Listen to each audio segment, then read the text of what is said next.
Hello, folks, with Brandon Chapman with you for TheoTrade. It's March 10th, 2025, and the S&P is off about 2.66%. And as we dig in, we'll kind of talk about, is there a shining light or is there a glimmer of hope around this? Are we ready for a squeeze is the ultimate question for today, and we're going to address that. I don't know about you, but, I'm a tired bear. You watch the market go down like this, and you're like, look, yeah, I get it. Back here on the 18th, 14th, I received a signal saying, look, we're expecting a 5 to 10% correction in the S&P 500. I talked about it here. I said it on Twitter. I did lots of different things. I talked about how to hedge it during my session at TheoTrade. We've walked through how to roll it and manage the hedge all the way down. But at some point, we want to get back on bullish footing. We want to look for opportunities. We want to jump back in. I like the idea of a two-way market. The idea of buying any breakout and you're going to make money on it is basically a function of what? Excessive monetary policy, excessive government spending. The fact of the matter is, it rewards anybody that's willing to just put out and take a lot of risk. And if they know when to stop at the right time, they might be able to walk away with their gains. Unfortunately, in this game, pigs get fat and hogs get slaughtered. And we're seeing a lot of hogs getting slaughtered. Now, if we look at the S&P's decline from the peak, I'll click on the high up here, go down to the bottom. We're going to draw this in here. Go down to the lows. We're almost at a 10% correction to today's low. So again, the signal we got from the volatility markets that said, hey, 5 to 10% correction in the next 30 days. We've blown past 5%. We hit that on the 3rd right there. And now we're at close to a 10% correction peak to trough in the S&P 500. Is it now time to begin to get long again? Well, look, I have a number of indications that I've gone through in these videos and other things that I look for, and those triggered on the 3rd. And if you're smart, you looked at it and said, hey, you might want to look at some consumer staples, maybe like a Kraft Heinz, for example. This auto zoom's not working today on Thinkorswim. Back here again on the 3rd right here, I had a nice rally in Kraft Heinz. I took half of it off today on my side. I talked about Colgate Palmolive back on the 3rd as a long opportunity. It's rallied nicely to 100. That's 61% retracement level. Key point, right? But notice today that staples are getting taken down. They were up earlier today. Now they finished up 0.22%.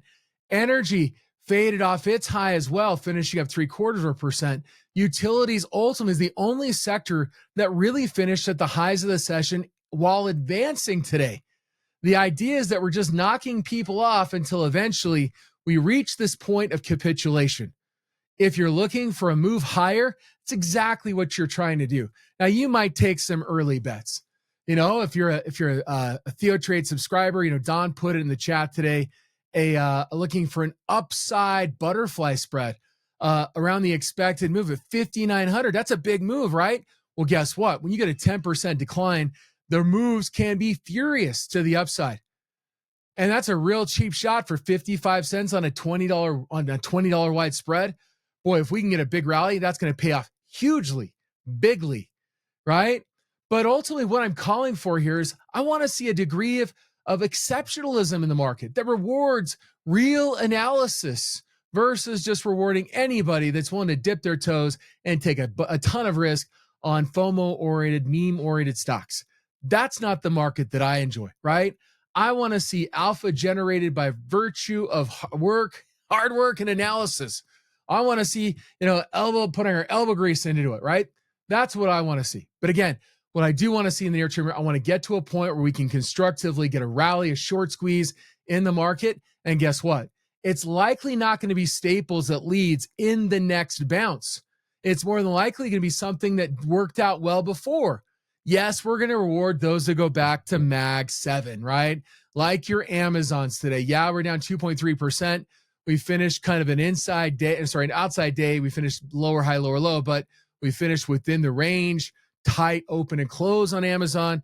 Microsoft today did finish a little weaker towards the lows. We're kind of testing that low from March 4th back here. Apple, these are some of the ones that finished down nicely, near down 5%, playing kind of catch down with the other Mag 7 stocks. But those three in particular, and not exactly NVIDIA, although NVIDIA could see a big rally, there's a lot of stuff kind of swirling about this. But your Amazons, your Apple, maybe Microsoft, those might be companies that If we get a squeeze higher, probably all of them get lifted, but those three might have a chance to really take a leadership role in any sort of short-term bounce. But the problem is, what do we need to see to get there? Now, one thing, I'm going to give you my wish list. I want to see skew come down, right? We've come down from 183. We're down to 139. We ticked up on Friday. We're going to get this print later today. But we're seeing this fall really dramatically. I'd love to see it down here in that 115 to 120 area. It may take a couple days to get there, but it can move fast. Well, what does this mean? It means that institutions are drawing back those hedges. And how are they hedging? Reflected by skew, buying puts and selling calls. But what are they doing instead? They're hedging, buying puts. Well, how do we know that? Just go auto zoom here. We're punching towards 30 today, almost closed above the spike in the VIX on December 18th.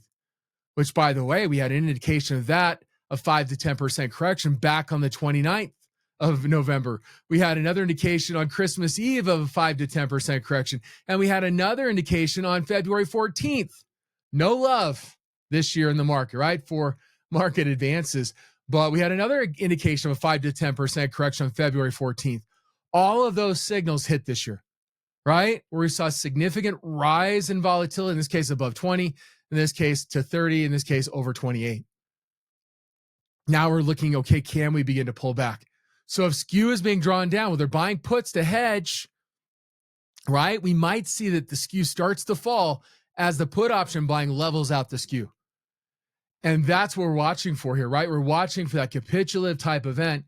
The fact the utilities are up today, man, I'm not sure we're there yet. But utilities sold off nicely the last week, right? We had a couple of bigger down days here, kind of held on Friday, advanced today. And certainly bonds, if we look at TLT, has helped that a little bit. We got a little bounce in TLT, although we faded from our highs. Is suddenly inflation fear is gone? No, this is called a defensive rotation. It's exactly why staples have done so well. I've highlighted it at my sessions. We saw the sector rotation at the beginning of February from cyclicals to non-cyclicals. In other words, consumer staples. We saw the rotation to utilities in the last week. Okay. And we got the bounce last week in utilities finally. But again, what do we need to see here? I just talked about one thing. I want to see skew come down. If I had a wish list, I want to see skew at 115, 120. Might take much of this week to get there. What's another scenario? I'm looking at declining issues. So I got to do a dollar sign. $DECN plus $ADVN. What am I doing here? I'm taking a ratio, because I'm using a pairs ratio indicator. I'm taking a ratio of advancing to declining stocks. Sorry, declining to advancing stocks. I flipped it upside down. Why? We're in red today. Okay. So what do I want to see here? Now this ticked up. We're at 3.9. I'm going to go to a 1 day, 1 minute chart. We'll see how bad it got today. We peaked out around 5. What does that mean? We had 5 times more declining issues than advancing issues. What does a bottom really look like? Well, bottom looks like typically this up here at 9 plus. We got that back on August 5th. We got it again on December 18th. Go figure. Last time the VIX hit 30. We came close today, but no cigar as energy and utilities finish up. So what might happen? Well, the carnage in technology might spill over to other parts of the market. Maybe they get margin calls. We gotta sell some of the stuff that did well. They sold GLD today. So unfortunately, it's not resetting here. Sold GLD today, right? So the idea is that we might see that domino effect. We're just going to take everything down all at once. We look at declining volume, DVOL. Oops, so $DVOL plus $UVOL. Declining divided by advancing volume. We don't care about that. So we look at this 3.3. Where were we today intraday? How high did we get? We spiked up here to almost 6, where we had almost 6 times more volume on down stocks and up stocks. I mean, what does this tell us? We came really close today, right? We came really close. It was just utilities, and a few of these stocks just didn't quite participate. They didn't go along with the plan to finish at lows and really just wash out the sellers. We didn't quite finish there, but we can. We can absolutely do it this week. And that's why we've got to be vigilant, and we got to be really watching for what? Watching for the next low in the S&P 500. And boy, we may get there here tomorrow or the next day. Watch for those two indications. We'll have to watch after hours for skew to decline down into that area. That one may be tougher to get, but a 90% day, 90% of stocks on the New York Stock Exchange declining on 90% of the volume, we could get that. We came close to getting there today. We need just a little bit of rollover.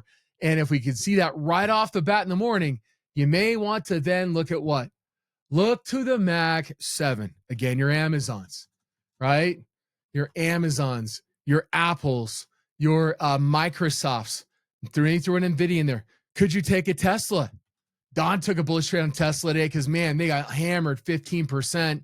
Just taking a long call vertical in case we rebound here. You could look at verticals. You could look at selling put verticals or puts on some of these things if you want to buy them. But again, this is not a generational opportunity to buy Apple. This is not a generational opportunity to buy NVDA or Microsoft or any of these companies.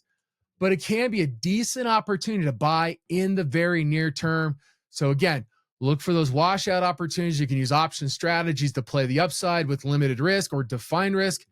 You can try to wade into the stock, but the overnight risk can be significant. If you're buying enough shares, you might buy a put, even though we have higher volatility, or look at the call spreads or sell some put verticals down here for higher probability trade and try to take it off at 50%.